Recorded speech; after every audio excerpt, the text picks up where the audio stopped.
우리 인생은 정말로 우리가 내 삶에는 그런 고난이 없겠지, 내 삶에는 그런 어려움과 환난이 없겠지. 아닙니다. 이 세상은요, 누구의 삶이든지 환난 풍파는 있게 되어 있습니다. 거친 바다에 떠 있는 배가 풍랑 없는 365일 순풍만 있는 날을 기대하고 바다에 나갑니까? 그렇게 나간 배는 며칠 지나지 않아서 파손될 것입니다. 바다는 순풍만 있는 곳이 아니에요. 쉴 시간 없이 그친 파도가 휘몰아치는 것처럼 우리의 인생도 역시 바다에 떠 있는 배와 같습니다. 언제 어느 때 태풍이 올지 그것은 아무도 알 수가 없는 거예요. 영적으로 준비한 자만이 그 태풍을 이겨내고 견뎌내서 반드시 목적지 항구에 도착하게 되는 것입니다.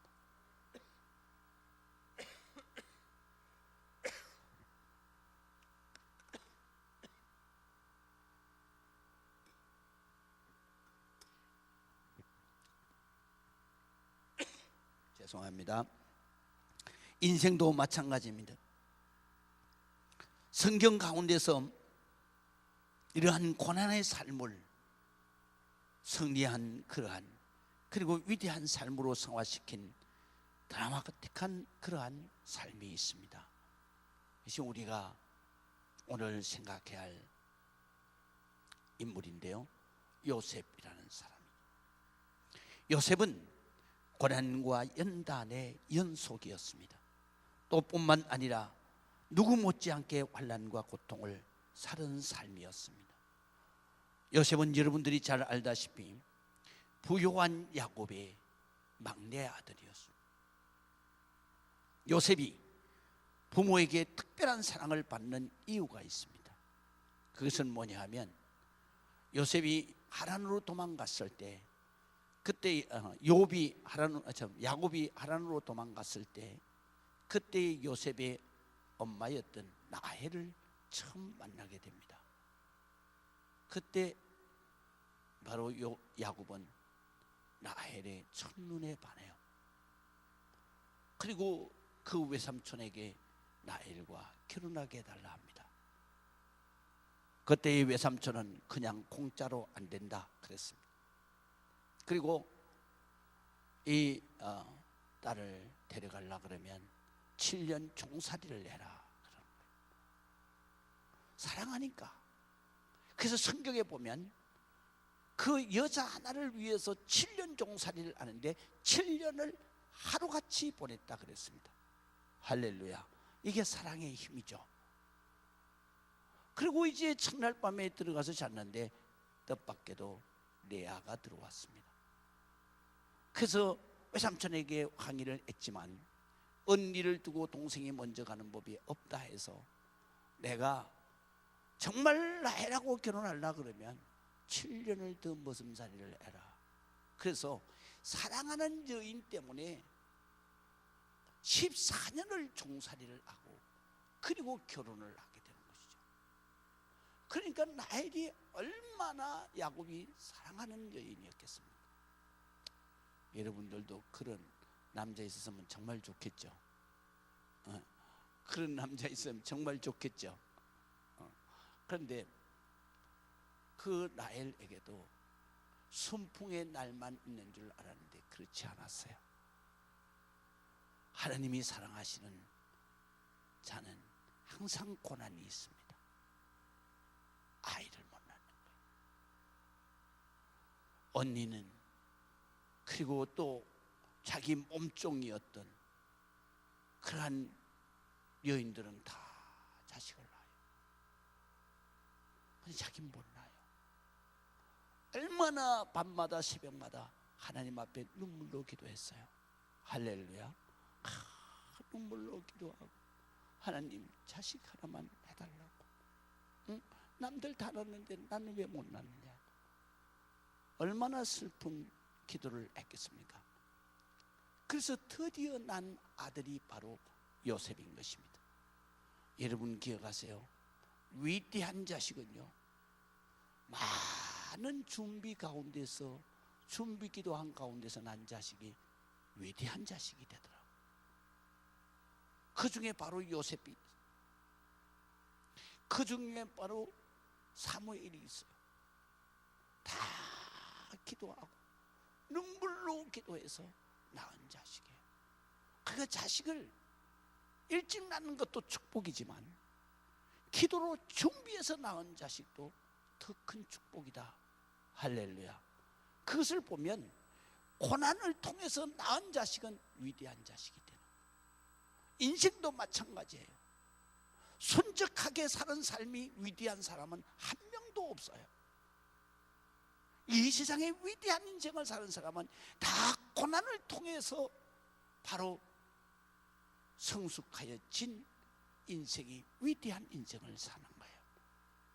그렇기 때문에 우리가 이 땅 위에서 살아가면서 하나님의 사랑하시는 자는 반드시 고난을 통해서 위대한 삶을 열어간다는 사실인 것입니다. 그래서 요셉은 그렇게 사랑을 받고 태어났지만, 그러나 그 요셉에게는 태어나면서부터 고난이 시작되죠. 왜냐하면 하나님이 꿈을 주시는 거예요.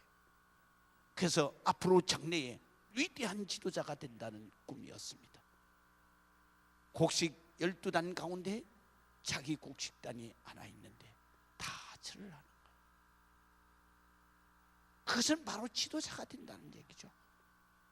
어느 날 밤의 꿈에는 또 자기 형제들 별이 11별, 그리고 엄마, 아버지, 태양과 그리고 달이 자기 별에게 절하는 거예요.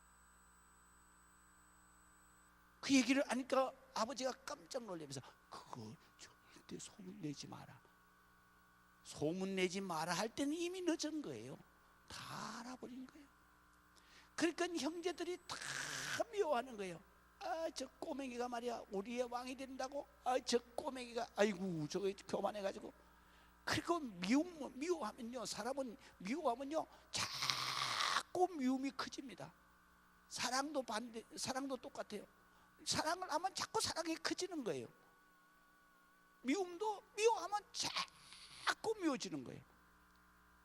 그래서 처음에는 미워지다가 그 다음에는 꼴 보기 싫어지고, 꼴 보기 싫어지다가 그 다음에는 뭐예요? 같이 있고 싶지 않고. 그 미움도 커지지만 사랑도 커지는 거예요. 그러니까 이 형제들이 요셉만 보면 미워 죽는 거예요. 그래서 어느 날 드디어 이 미움이 살인을 하게 되죠. 그래서 동생 죽여버리자. 그래 죽이자 그랬는데, 죽이려고 했는데, 그런데 맏형인 루벤이 이렇게 말해요. 야, 우리 손으로 동생 피를 묻히면 되겠냐? 차라리 우리 손으로 하지 말고 저거 빨간에 껴가지고 깊은 구덩이에 집어던지면, 그러면 짐승이 와서 잡아먹겠잖아. 아, 우리가 그런 죄 짓지 말자. 그래가지고 동생들을 설득을 시켜서 요셉을 빨간에 껴가지고 그 깊은 구덩이에 던지고 가버린 거예요. 거기서 갈정으로 굶주려서 죽든지 아니면 짐승에게 잡혀 죽든지 상관없이 가버리고, 아버지 앞에는 그 벗긴 동생의 옷에다가 양피를 묻혀가지고, 우리가 오다 보니까 이 요셉의 옷이 있는데 짐승에게 다 먹힌 것 같습니다. 그러니까 부모에게 얼마나 가슴 아픈 아픔을 주는 거예요. 그래가지고 야곱이 평생을 가슴 앓이를 하잖아요. 그런데 이렇게 된 요셉은 아라비아 상인의 눈에 띄어서 구사일생으로 살아나서, 그래서 이 애굽의 보디발의 집에 종으로 팔려가잖아요. 근데 이런 가운데서도 요셉은 형들을 원망하지 않아요. 하나님을 원망하지 않아요. 그런 열심히 하나님이 자기와 동행하는 것을, 늘 자기를 지켜보고 있는 것을 의식하면서 아침마다 일어나서 새벽 기도하고, 아침마다 하나님의 말씀을 암송하면서 어떻게든지 하나님의 말씀대로 살려고 애를 쓰는 거죠. 그 신실한 모습을 보고 보디발이 20대 약관에, 그러니까 20살 20살 정도 됐을 때 그의 모습을 보고, 야, 그의 모습은 준수하고 그는 신실했다 그랬어요. 그러니까 보디발이 보고 그 어린 나이에 자기 집안에 있는 모든 재물을 관리하고 모든 종들을 관리하는 총무로 세웠죠.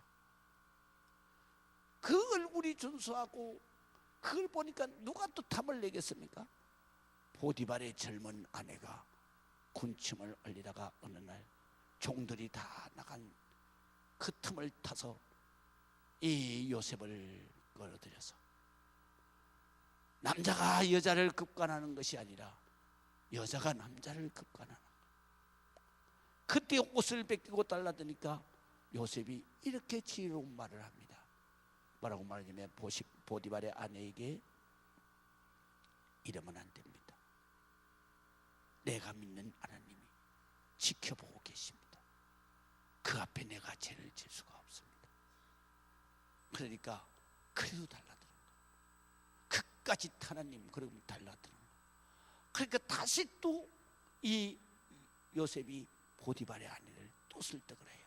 뭐라고 하냐면, 당신의 남편을 생각하소서. 주인이 나한테 한 번도 나쁘게 대한 적이 없는데 내가 주인 앞에 이런 죄를 질 수가 없습니다. 당신의 남편을 생각하소서. 그런데도 이 보디발의 아내는 눈이 멀어가지고 막 옷을 벗기고 잡아당기고 난리가 난 거예요. 그래서 요셉이 옷이 벗기니까 그냥 벗은 몸을 가지고 도망쳐서 나와버려. 나오니까 보디발의 아내가 정신이 번쩍 드는 거예요. 야, 이거 소문나면 내가 쫓겨나게 생겼구나. 그래가지고 도망가는 요셉의 뒤에다가 소리를 지르는 거죠. 잘 잡아라. 그리고 소리를 지르고 밖에 나갔던 종들이 뛰어들어왔어. 요셉은 벌거벗고서 바깥에 나가서 우두를 떨고 있고, 그 보디발의 아내는 기세당당하게 요셉의 벗긴 옷을 들고 저놈이 나를 급간하려고 왔다. 그날로 그냥 묶여서 두들겨 맞습니다. 사정없이 몰매를 맞고, 그리고 보디발이 심호하는 바로의 시위대 그 뜰에 있는 지하 감옥, 그런 정치범들만 들어가는 아주 무서운 감옥이죠. 거기에 가서 7년을 감옥살이를 합니다. 그 감옥소에서 얼마나 하나님을 원망했겠습니까? 하나님, 내 인생이 왜 이 모양입니까? 부모에게 정말로 사랑받는 아들을 태어났는데 형들이 나를 미워해서 죽이려고 그러다가 종이 돼서 이제 좀 살만하니까 또 이런 누명을 쓰고, 하나님, 내가 악하게 사는 게 뭐가 있어요? 하나님, 내가 하나님 뜻대로 살지 않은 게 뭐가 있어요? 하나님, 근데 왜 나에게는 이런 고난이 오냐고 얼마나 하나님을 원망했겠어요? 그러나 그는 원망하지 않아요. 하나님이 성경에 이렇게 기록되어 있어요. 그 감옥에서도 하나님 여호와께서 요셉과 동행하셨더라. 믿으시면 아멘. 요셉의 삶은 종살이 할 때도 감옥소에서도 똑같아요. 아침에 새벽에 일어나서 기도하는 거예요. 그리고 말씀을 암송하는 거예요. 그리고 하나님의 말씀대로 그 감옥소에서도 부지런히 그 있는 죄수들을 보살펴 주는 거예요. 그리고 그들의 아픔을 위로해 주는 거예요. 그러니까 간수가 보니까 정말로 대단한 사람이잖아. 그러니까 막바로 감옥소에서 행정을 보는 총무로 관리하는 거예요. 그렇게 해서 7년을 지냈습니다. 그곳에 술 맡은 가는장, 지금으로부터 말할 것 같으면 장관입니다. 그 다음에 또 이 떡 맡은 가는장이 모반을 일으켜서 걸려 들어온 거예요. 그래서 꿈을 꿨는데 떡 맡은 간원장은 해몽해 준 대로 3일 만에 죽었고, 술 맡은 간원장은 복직이 돼서 갔어요. 그때 갈 때 이 요셉이 이렇게 말합니다. 나를 기억하소서. 내가 억울하게 여기 들어와 있습니다. 나를 좀 이곳에서 꺼내주소서. 근데 사람이요, 급할 때는 그래 가서는 잊어버린 거예요. 그러다가 바로에게 하나님이 꿈을 주시는 거예요. 그 꿈은 바로 요셉을 드디어 이제 국무총리로 세우는 길을 여시는 거예요. 하나님의 때가 참에 꿈을 꾸준, 그 꿈을 누구도 해몽 못하는 거예요. 그때 비로소 술 맡은 관원장이 생각나는 거예요. 그래, 내 꿈을 해몽해 줬던 요셉이 지금 시대들의 감옥에 있다. 그래서 그를 바로에게 소개하죠. 자기가 꿈은 꾸었는데 무슨 꿈을 꾸었는지 몰라.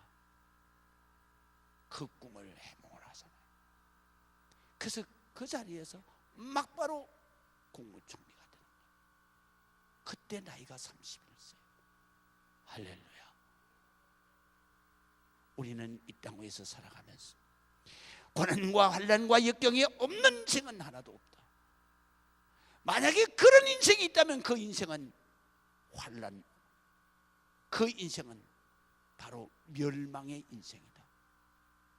그 인생은 하나님 나라에서 부끄러운 인생이다. 그래서 오늘 성경에 있는 말씀도 그 말씀입니다. 이렇게 말씀하시죠. 그러므로 너희가 이제 여러 가지 시험으로 말미암아 잠깐 근심하게 되지 않을 수 없으나, 인생은 항상 시험이 있다. 그 시험 당할 때는 내가 왜 이런 시험을 당했나? 내 인생에 어째 이런 일이 일어날 수 있나? 그렇게 근심하고 걱정하고 염려할 수 있지만, 그러나 그건 잠깐 해야 되는 거다. 오히려 그것이 바로 축복의 대로가 열리는, 하나님의 자녀로 축복의 문을 여시는, 하나님의 때가 참에 나타나는 고난 뒤에 있는 축복의 문을 여시기 위함이다 라는 걸 깨달아야 돼요. 그래서 잠깐 근심하게 되지 않을 수 없으나 오히려 크게 기뻐하는도다. 너희 믿음의 확실함은 불로 연단하여도 없어질 금보다 더 귀하여 예수 그리스도께서 나타나실 때의 칭찬과 영광과 존귀를 얻게 하려 할 것이니라. 아멘. 여러분, 시험은 하나님의 축복의 통로입니다. 그러므로 시련과 환난과 고난의 불을 통과할 때 반드시 우리는 정금같이 나오는 신령한 축복자가 되는 줄로 믿으시기를 주의 이름으로 축원합니다. 우리의 인생을 살아갈 때 시험이 왔다, 시험을 당한다, 그럴 때 오히려 기뻐하라, 그렇게 말씀하시고 있습니다. 여기에 보게 되면은 이제 여러 가지 시험으로 말미암아 잠깐 근심하게 되지 않을 수 없으나 오히려 크게 기뻐하는도다. 시련과 고난을 당할 때에 자기중심적인 아집이 깨어지는 것입니다. 왜 우리 주님께서는 시련과 고난과 역경을 우리에게 주시느냐? 우리의 이기적인, 우리의 아집과 우리의 자존심, 우리의 이기적인 삶을 깨버리라는 거예요. 그거를 가지고는 이 세상에서 바로 성숙된 인생을 살 수 없기 때문인 거예요. 그래서 우리의 자아를 깨뜨리기 위해서 하나님께서는 고난과 시련을 주시는 것입니다. 그래서 고난과 시련이 닥쳤다 싶을 때에는 우리는 반드시 우리의 모든 자아를 깨야 됩니다. 그리고 그것을 다 내려놓아야 됩니다. 그리고 우리는 그 가운데서 깊이 생각해야 되죠. 그래서 생겨나는 것이 뭐냐? 이해심입니다. 동정심입니다. 그리고 인내심입니다. 참고 견디자. 어릴 때 부모의 가행보호를 받으면서 자란 사람은 자라도 자기중심적이에요. 자기 고집으로 꽉 차서 타인을 이해하거나 동정하거나 사랑하거나 함께 손잡고 살아갈 줄을 모르는 것입니다. 그러나 시련과 고난을 통과한 사람은 인격이 성숙해져서 혼자가 아니라 함께 할 줄 아는 지혜를 갖게 됩니다. 함께 하는데 가장 중요한 것은 이해하는 것이죠. 가장 중요한 것은 바로 사랑하는 것이죠. 그리고 동정하는 연민의 정을 가져야 되는 거죠. 그리고 정말 맞지 않는 것을 맞추어서 살라 그러면 내가 양보를 해야 되는 거예요. 이 사회는 말이죠, 항상 내가 내려놓을 줄 알아야 되고 양보해야 될 줄 알아야 돼요. 그래야 가정도 화목해지는 거예요. 그래야 직장에서도 화목하고 그 영혼이 인정받는 사람이 되는 거예요. 교회에서는 더더구나 말할 필요도 없어요. 이런 모든 것을 양보할 줄 알아야 돼요. 그것이 바로 순종의 첫걸음입니다. 그렇게 될 때에 하나님께서는 우리의 인격을 하나님의 자녀 닮은, 하나님의 형상을 닮은 바로 하나님의 마음을 갖게 되는 것이죠. 그럴 때에 하나님은 위대한 사람으로 들어 사용하신 줄로 믿으시기를 주의 이름으로 축원합니다. 하나님께서 복을 주시는 길은 언제나 골고다의 길이고 십자가의 길입니다. 그 길은 바로 시련과 고난의 길입니다. 시련과 고난을 잘 지나면 성도에게는 축복과 영광의 귀한 역사가 다가오게 되어 있죠. 요셉은 애굽의 시위대장 보디발의 집에서 종로 팔려서 편안한 날 하루 없이 노예로 살아갑니다. 그러다 누명을 쓰고 감옥에 들어갑니다. 감옥에 들어가서도 정말 비정한 세월을 7년 동안이나 보냅니다. 그리고 어느 날 그는 바로에게 부름을 받고 가서 바로의 꿈을 애몽하고 그리고 국무총리가 되었습니다. 되고 나서 돌아보니까 그렇구나, 내가 아버지의 집에 있었으면 꿈이나 꿀 일이겠습니까? 그 당시에 초강대국인 바로 애굽을 다스린다는 것은 그 당시에 세계 전체를 다스리는 국무총리였습니다. 그렇게 국무총리가 되기 위해서는 가나안 땅에 있어서는 안 되는 것입니다. 그리고 바로의 눈에 띄려고 그러면 바로 시위대 감옥들에 들어가야 바로의 눈에 띄는 것입니다. 그 길을 평탄하게 갈 수 있는 길은 아무 데도 없습니다. 고난과 고난의 시련, 시련의 연속을 통해서 가장 밑바닥까지 내려가는 거예요. 거기에서 바로 떡 굽는 가는 장과 술 맡은 가는 장을 만나고 그의 꿈을 해몽하게 하고, 그가 바로 바로의 꿈을 해몽하지 못해서 그렇게 있을 때 요셉을 불러들이게 하는 거죠. 이것을 국무총리가 되고 난 다음에 요셉은 알았습니다. 그래서 자기 형제들이 양식을 구하려고 자기 앞에 왔을 때 그때 그들이 정말로 자기의 그 죄를, 동생을 죽인 죄를 요셉 앞에서 회개할 때 그때 요셉은 이렇게 말했어요. 창세기 45장 5절에 보면 당신들이 나를 이곳으로 팔았으므로 근심하지 마소서, 한탄하지 마소서. 하나님이 생명을 구원하시려고 나를 당신들 앞서 보내셨을 뿐입니다. 믿으시면 아멘. 깨달음은 은혜인 거예요. 믿으시면 아멘. 두 번째는요, 연단을 통해서 존귀한 자로 성장해야 되는 것입니다. 오늘 7절에 보면 너희 믿음의 확실함은 불로 연단하여도 없어질 것보다 더 귀하여 예수 그리스도께서 나타나실 때에 칭찬과 영광과 존귀를 얻게 하려 함이라. 믿으시면 아멘.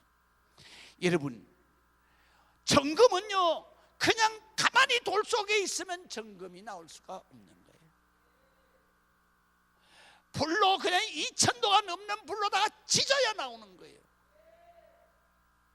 그렇게 지질 때 이 점검은 없어지지 않아요. 여러분 죽을 만큼 힘든 불같은 시험을 당했을 때 여러분 존재가 사라질 줄로 생각하십니까? 절대로 사라지지 않습니다. 하나님의 자녀는 절대로 사라지지 않습니다. 하나님이 살아계신 증거거든요. 이승복 교수처럼 목이 부러졌습니다. 18살에 목이 부러졌습니다. 아무것도 할 수가 없습니다. 자기의 의지로는 움직일 수도 없는 것입니다. 인생 끝난 거죠. 그러나 하나님이 살아계신 인생은 끝난 게 아니에요. 그때부터 시작인 것입니다. 그냥 그런 삶의 시작이 아니에요. 위대한 인생의 시작이라는 거죠. 그렇기 때문에 우리가 정금같이 나온다는 것을 믿고 고난과 환난의 때에 오히려 크게 기뻐할 줄 아는 성숙된 인격을 가져야 된다. 여러분, 그래서 우리 주님은 이렇게 말씀하십니다. 시편 91편 15절에 보면 저가 내게 간구하리니 내가 응답하리라. 저희 환난 때에 내가 저와 함께하여 저를 건지고 영원롭게 하리라. 믿으시면 아멘. 우리가 고난이 있어야 기도하는 거예요. 환난이 있어야 주님 앞에 메어 달리는 거죠. 죽을 만큼 힘들어야 잠잠 밤잠 자지 않고 하나님 앞에 울며 불며 기도하는 거예요. 그 인생이 위대하게 사용받는 거예요. 할렐루야. 지금 여러분 얼마나 하나님 앞에 불로 연단받고 있습니까? 연단받는 인생이 축복입니다. 고난과 시련은 하나님의 부르심입니다. 고난과 시련은 기도의 순간을 우리에게 허락하십니다. 하나님 앞에 메어 달리지 않고는 한순간도 살 수가 없어. 그 사람이 누굽니까? 다윗입니다. 그는 도망자로 한순간에 누구의 눈에라도 띄면 죽어야 되는 것입니다. 그는 블레셋과의 전쟁터에서 맨 앞에 선 선봉장입니다. 아차 실수하는 순간에 그는 목이 날아가는 것입니다. 그렇기 때문에 그의 인생은 그가 노래한 대로 그대로 사망의 골짜기에 다니는 길입니다. 죽음의 골짜기입니다. 실수한 순간 하는 순간에 그는 날아가는 것입니다. 그러나 그 가운데서도 그는 해를 두려워하지 않을 것은 주께서 나와 함께 하심이라. 주님이 다윗과 함께 하는 데는 그냥 가만히 있는데도 함께 하겠습니까? 그는 밤잠을 자지 않습니다. 그는 새벽을 좋아합니다. 그래서 그의 시편에 보면은 비파이알 수고마 새벽을 깨우리로다. 새벽에 나와서 하나님 앞에 매달리는 거예요. 여러분, 우리가 죽을 만큼 힘든 고난과 역경이 있을 때 그때에 침대에 가서 누워서 자는 사람이 누가 있겠습니까? 눈물로 기도할 수밖에 없죠. 사망의 음침한 골짜기 죽음 같은 고난이 닥쳤을 때에 환난을 당해야 하나님께로 나오게 되는 것입니다. 하나님이 함께 하시는 것을 깨닫게 되는 것입니다. 그리고 하나님 앞에 메어 달리게 되는 것입니다. 그때에 주님께서는 그를 죽음 가운데서 뽑아 올리시죠. 그리고 하나님께서 존귀한 자로 만드는 것입니다. 그래서 다윗은 이렇게 말합니다. 내가 사망의 음침한 골짜기를 따를지라도 애를 두려워하지 않을 것은 주께서 나와 함께 하심이라. 주의 지팡이와 막대기가 나를 안위하시나이다. 그다음 5절이 중요해요. 주님이 그 고난을 통과했을 때 어떻게 역사하시느냐. 주께서 내 원수의 목전에서 내게 상으로 베푸시고 내 머리에 기름을 바르셨다. 내 축복의 잔이 넘치나이다. 존귀한 자로 성장하게 되는 것이죠. 이거는 그냥 되어지는 것이 아니에요. 바로 우리가 정말로 죽을 만큼 힘들고 죽음의 사망의 음침한 골짜기 같은 삶을 살면서 오직 내 힘으로는 할 수가 없어. 내 힘으로 어떻게 할 수가 없어. 그래서 밤잠 자지 아니하고 눈물로 기도하고, 정말로 하나님 앞에 금식하며 기도하고, 새벽이면 주님 앞에 뛰어나와서 눈물로 기도하고, 그런 삶이어야 위대한 삶의 기회가 주어진다는 것입니다. 우리가 사람들은 환난과 고난을 싫어합니다. 그리고 존귀하고 영화롭게 되는 것만 좋아합니다. 존귀하고 영화롭게 그냥 되어지겠습니까? 그것이 그냥 되어지는 그런 인생은 없는 것입니다. 그러나 환난 없는 영화, 환난 없는 축복 있을 수가 없습니다. 여러분 기도하세요. 정말로 내 영혼을 채찍질해야 되는 것입니다. 내 삶을 채찍질해야 되는 것입니다. 저도요, 오늘 딱 알람이 울길래 눈을 번쩍 떴더니요, 창문에 빛이 들어오더라고요. 아이고 새벽, 내가 새벽에 못 일어났네. 그래가지고 막 일어나서 정신없이 하다 보니까 오늘 주일이야. 그런 마음이 중요한 거예요. 할렐루야. 어느 때로는 피곤할 때는 저녁에 누우면서 이 생각을 해요. 아유, 내일 좀 안 깼으면 좋겠다. 알람 소리 들려도 그냥 안 깨고 잠을 팍 잤으면 좋겠다. 그런 생각해요. 그런데 그런 생각은 잠깐이죠.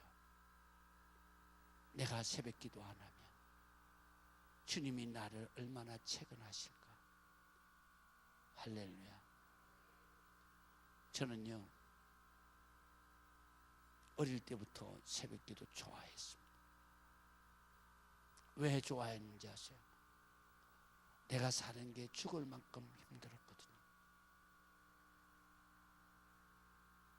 너무 가난했어요. 먹을 것이 없었어요. 잠이 안 와.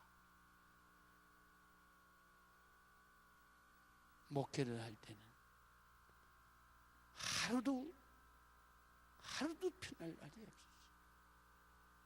하나님은 그 많은 돈을 한꺼번에 다 뺏어가시고 안 죽을 만큼 주시는 거예요.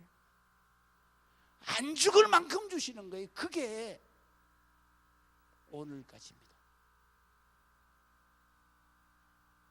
여러분,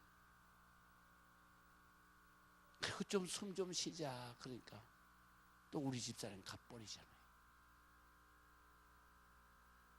그러니까 새벽에 잠 안 자죠. 잘해야죠. 그러니까 오늘의 내가 존재하는 거죠. 할렐루야. 우리는 언제나 고난을 존귀한 자로 성화시키고 성장시키는데 하나님의 방법이라는 사실을 깨달아야 합니다. 마지막으로 말할 수 없는 기쁨으로 승리하라고 말씀하십니다. 8절에 보면 예수를 너희가 보지 못하였으나 사랑하는도다. 이제도 보지 못하나 믿고 말할 수 없는 영광스러운 즐거움으로 기뻐하니 믿음의 결국 곧 영혼의 구원을 받음이라. 시련과 고난은 하나님 아버지를 만나는 통로입니다. 사람들은 편안하면 기도하지 않습니다. 부족함이 없으면 하나님께 구하지 않습니다. 어려움이 없으면 하나님께로 가까이 가지 않습니다. 여러분, 그때가 얼마나 길까요? 그것이 일생이라면 그 영혼은 저주받은 영혼이죠. 그 영혼은 천국에 간다 해도 환영받지 못하는 영혼이죠. 우리는 주님께서 나의 삶을 채찍질할 때, 내가 위대한 삶에 하나님의 축복자로 선택을 받았구나. 그리고 주님의 아픈 고난과 시련을 기도로 이겨내시기를 바랍니다. 그렇기 때문에 시련과 고난은 하나님의 부르심입니다. 사랑하는 자야 내게로 가까이 와라. 사랑하는 자야 나와 함께하자. 사랑하는 자야 나를 찾아라. 그래서 시편 50편 15절에 보면 환난 날에 나를 부르라. 내가 너를 건지리니 내가 나를 영화롭게 하리로다. 시련과 고난은 하나님의 사랑을 절실하게 체험하는 체험의 순간인 것입니다. 그래서 다윗이 노래한 것처럼 내가 사망의 음침한 골짜기를 다닐지라도 해를 두려워하지 않을 것은 주께서 나와 함께 하심이라. 내가 죽음의 순간을 막 넘기고 있을 때, 아, 내가 여기서 살고 있네. 그때에 비로소 사람의 생명은 하나님께서 쥐고 계시는구나 깨닫게 되는 것이죠. 그때 깨달아지는 게 뭔지 아십니까? 영적으로 보여지는 주의 지팡이가 보여지는 거죠. 주의 나를 보호하시는 주의 막대기가 보여지는 거예요. 그래서 주의 지팡이와 막대기가 나를 안위하시는 것이 보여지는 거예요.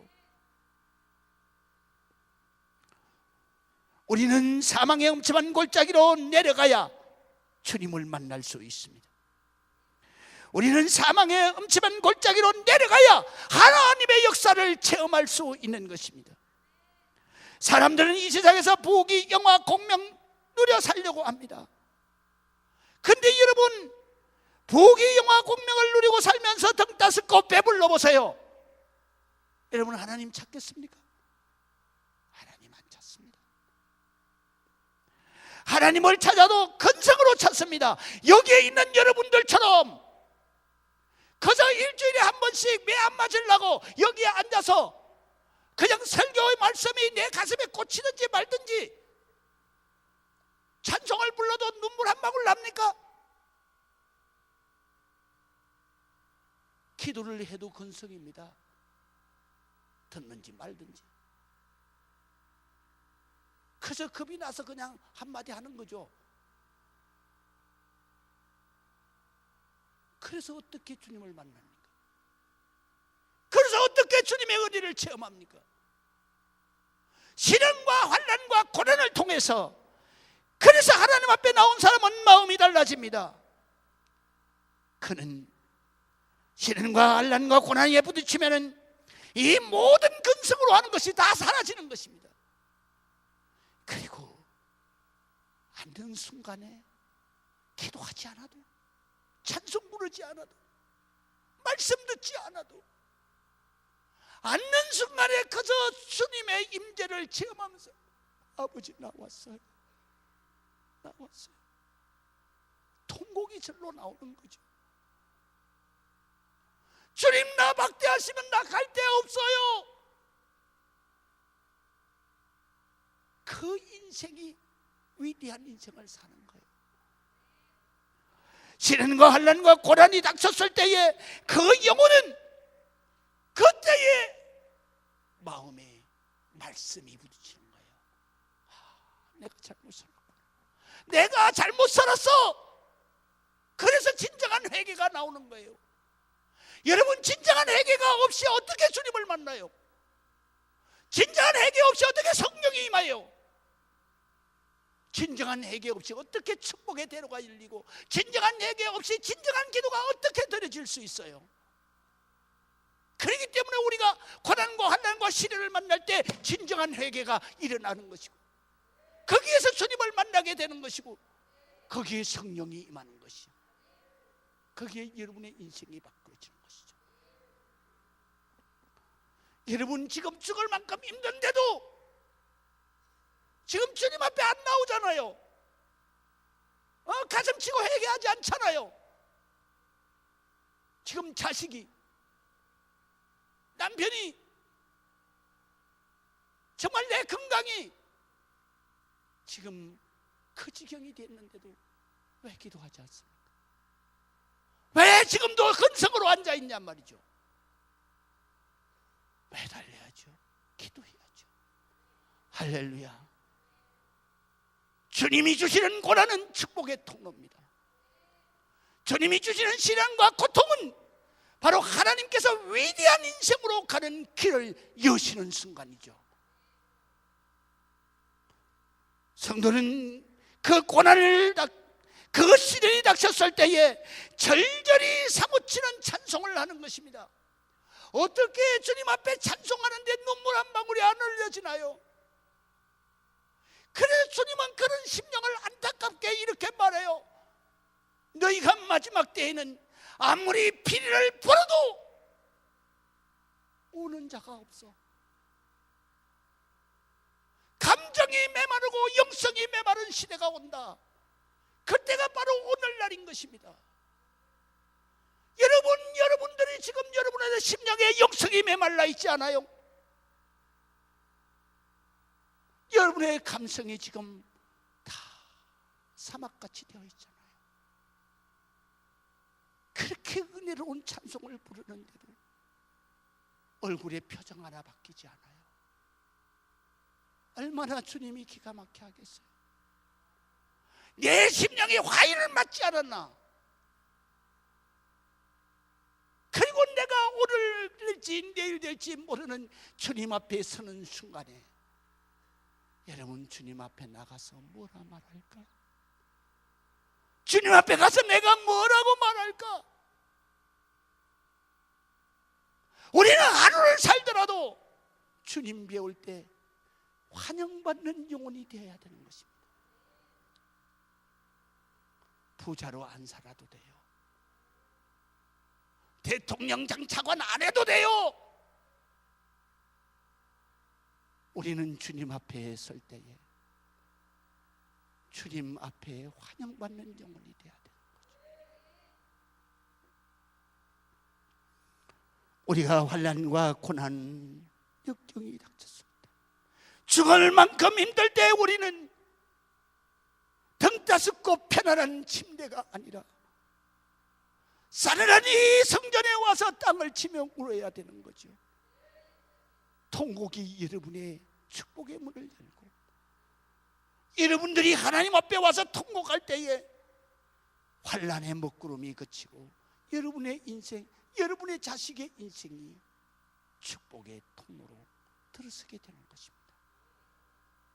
기도하시겠습니다.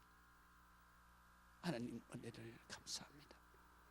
오늘도 주님 앞에 영광을 드리며 하나님 이 영혼들을 붙들어 주시옵소서. 이 영혼들을 붙들어 주시옵소서. 그리고 하나님 앞에 설 때 주님이 기뻐하시는 그 영혼들이 되게 하옵소서. 예수 그리스도의 이름으로 기도합니다. 아멘.